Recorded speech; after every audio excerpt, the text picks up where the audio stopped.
Star here, and today I've got Adam Fuller with me. Adam is a partner at DWF. Adam is one of our senior legal advisors, and we're here today to talk about how the legal process helps to support our efforts to identify, measure, and manage risk. Adam, we talked about the ability to enforce our rights under the Australian legal system. And we're pretty fortunate in Australia that we have a very solid and tight way of registering our land under the Torrens title system.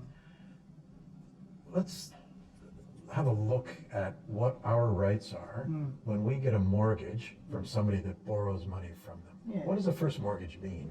Yeah, well, let's touch on Torrens title very quickly. Torrens title is our Australian real property registration system.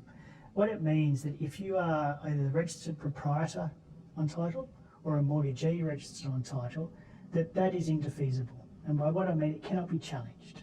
So what we do with Austar is we sign off to Austar that you have a first ranking mortgage, which means that you are registered on title as the first mortgagee. What that allows us to do is, in an enforcement scenario, become mortgagee in possession, appoint a receiver, and actually sell that property and recover the net sale proceeds.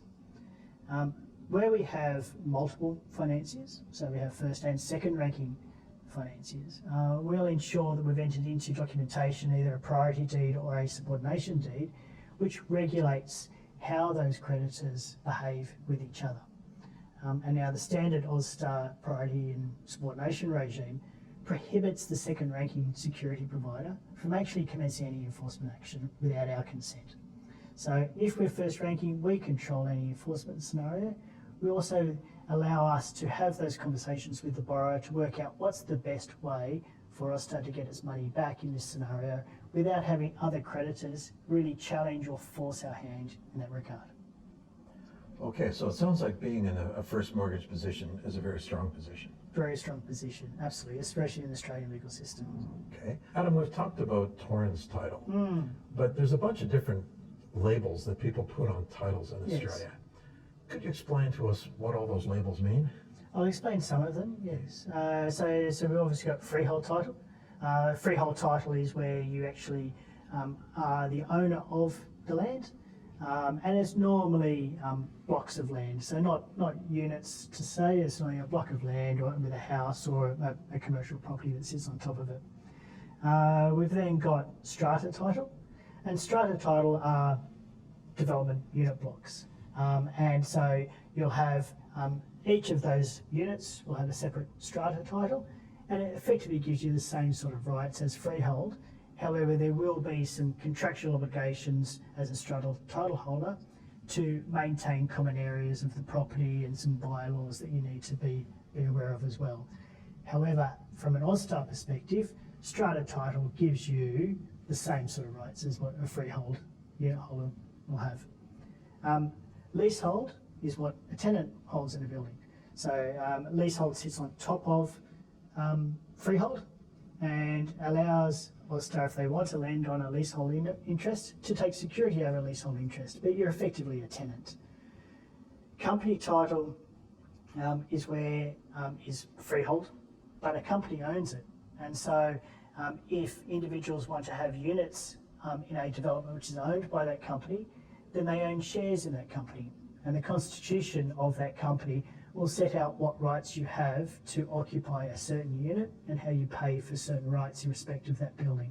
So it can be a little bit more complicated. It becomes a lot more complicated, and the security that you take from Austar is actually share security. So you're not actually taking a mortgage, you're taking a share mortgage, if you like. So we can't define a piece of dirt that we have rights over. Well, you can, because the constitution of the company will say that that shareholder has the rights to occupy that unit block, but it becomes a contractual right as opposed to a legislative right that you would if you had a freehold or a stratahold unit.